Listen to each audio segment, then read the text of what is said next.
When people are born within a system of mental enslavement, they cannot see their mental change because they've normalized it.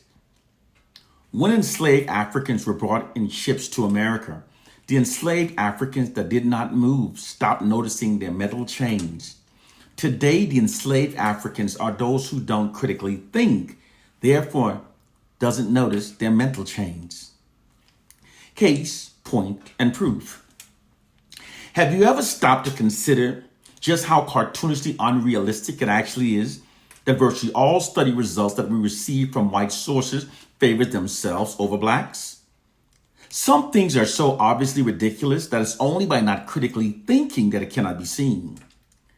To consistently have results so one-sidedly favoring one racial group over the other, as we're experiencing them favoring whites over blacks, is astronomically impossible. It's actually a black mental enslaving system. More specifically, it's fraudulent propaganda. Those study results constantly favoring whites over blacks are designed to subliminally embed the myth of white racial superiority into the subconscious minds of the black masses. It's subliminally programmed into our subconscious minds without most of us even realizing it. Subliminal programming are messages that are designed to bypass the conscious mind and become embedded into the subconscious mind. This is what's being done to the black population by white propagandists. White social scientists and white propagandists describe this nefarious practice as merely instilling a value system into the collective subconscious minds of the black population that makes us adhere to the authority and existing infrastructure of the white dominant society. This brainwashing system is so proficient that it not only makes black people more compliant with white dominance over our lives, it in many cases makes black people even prefer it. Because they've been deploying this propaganda campaign for so long, before most of us were even born, most of us have therefore normalized it. Therefore, most of us don't even question it.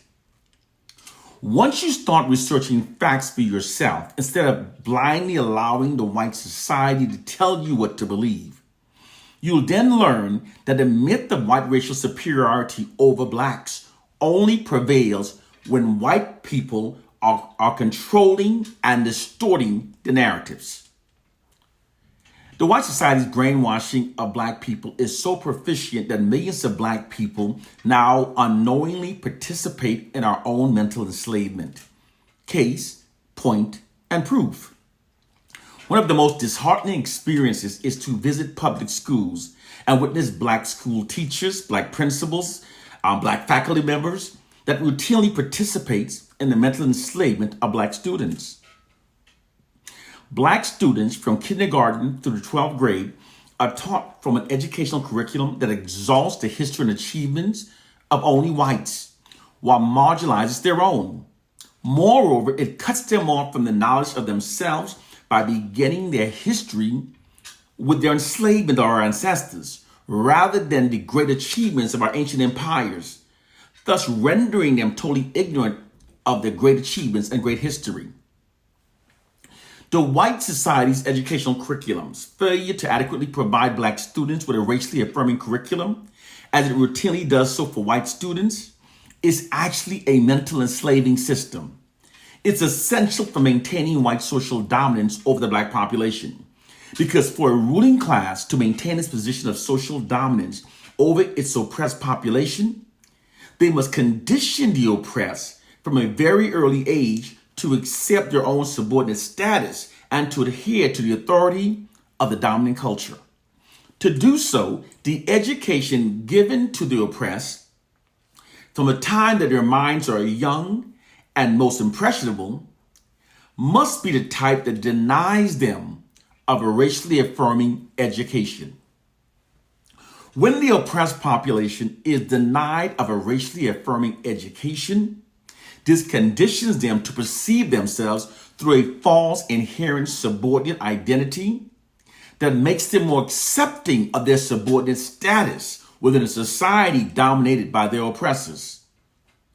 When people are denied of a racially affirming education, even the brightest among them may have little of any hope of mentally extracting themselves from their feelings of subordinate status within society.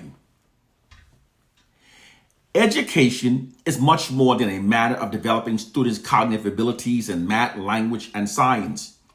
It is the process of imparting information, knowledge, and values which best enables students to realize their highest potential. Therefore, it is extremely important that children be taught of the many contributions made by their particular group. Students can then reference these messages about their particular group to acquire their self-image and assess their potential and capabilities in relation to these messages. Therefore, an educational setting that properly nurtures the aspiration and potential of a child is one that includes the many contributions made by the child's particular race or group. This is a basic human need, and it is the basis that children use as a point of reference for their potential. It is particularly important for children living under difficult circumstances to know about and be able to identify with members of their own group who can help them to feel good about being members of the same group. This basic human need is being deliberately withheld from Black students during their educational development. For most Black students, our schools are the places where we first experience the implication that there's something lesser about being Black. This is being done to psychologically condition us to perceive ourselves through a subordinate identity that aids the white society in maintaining its social dominance over us. It's the true reason why Black people learn more racially affirming facts from each other than we do so from within our white governed schools. We're also being brainwashed through unrelenting media subliminal programming. The white media's unrelenting negative depiction of the Black population that amplifies the negative to the point that it distorts our reality is much more than just biased media reporting. It is actually a Black racially demoralizing divide and rule psychological warfare campaign. Demoralized divide and rule is the method of maintaining control over a targeted population through constant and unrelenting demoralization in order to create self-hate and division between them. It is a well-proven tactic because whenever the oppressed are demoralized, divided, and made self-loathing, they become much more easier to control. The white society exclusively writes all Black narratives and they control all Black mainstream media images. Therefore, Black people interpret ourselves based upon what's presented to us by the white society. This means that the white society literally owns Black people's interpretation of ourselves. This fact allows white oppressive forces to easily negatively control what Black people believes about ourselves.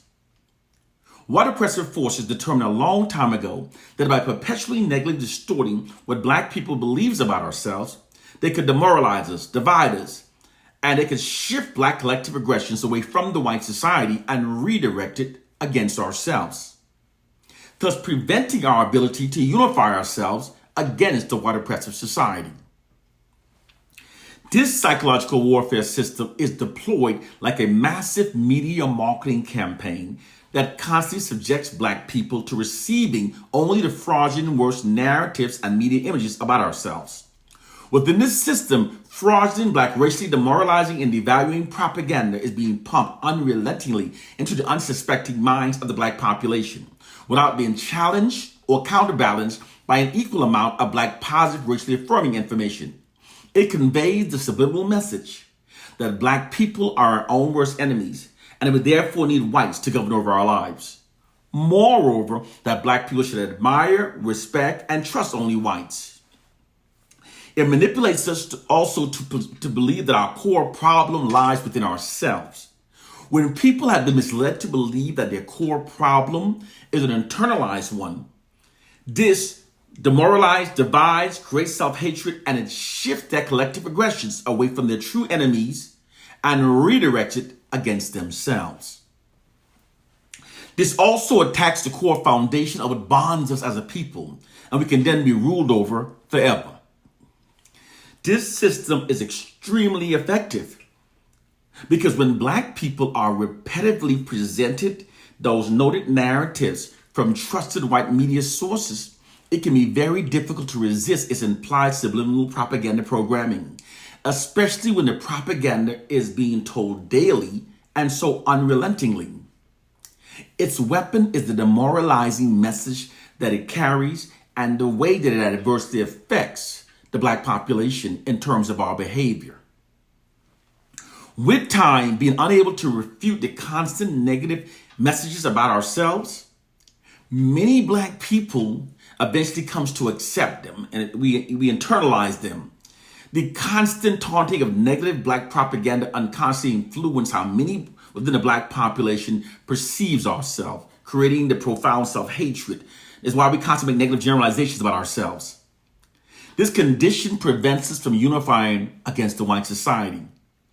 The minds of some Black people have been so demoralized by the white society's constant negative depiction of our race that it's literally become easier for many to continue believing the fraudulent worst about ourselves than to accept the truth that we're being lied to. This system works by tapping into the immense power that shame has upon the human mind to mentally enslave Black people. The white establishment also controls us by making us fear each other through their propaganda campaigns that exaggerates the issue of Black on Black crime. The white ruling powers realize that a fearful Black population is much easier to control than a fearless one. Fear is one of the most powerful human emotions, and it can be used as a tool for controlling targeted populations. When one is gripped by fear of a threat, people's rationality shut down, making them easily manipulated by anyone that promised safety from the threat. The white society manipulation of Black people to fear ourselves, and they make us believe that we need the white society to protect us from our own people. Oppressive governments often maintain their grip and control over targeted populations by continually invoking fear and then proceeding to claim that only they, the ruling power, have the means and ability to protect the population from the threat. Fear within a targeted population are often consequence of narratives created by those in positions of power, individuals looking to take advantage of and manipulate others have long realized the power of fear.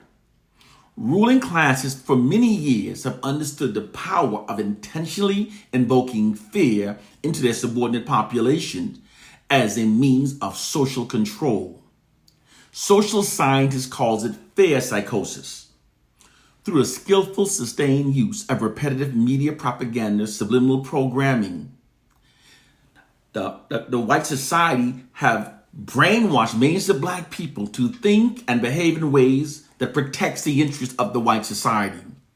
This is all possible because people are like computers. All you have to do is give them certain information every so often, and you can persuade an entire generation towards an applied objective. It doesn't matter if the information presented is untrue. Most Black people will act upon it because they've all been given the same disinformation about ourselves. And those Black people who don't critically think never notices their mental change. To prevent the masses of Black people from figuring out this system, they feed disinformation. They keep feeding disinformation to our community. They have us believe in all sorts of idiotic ideologies.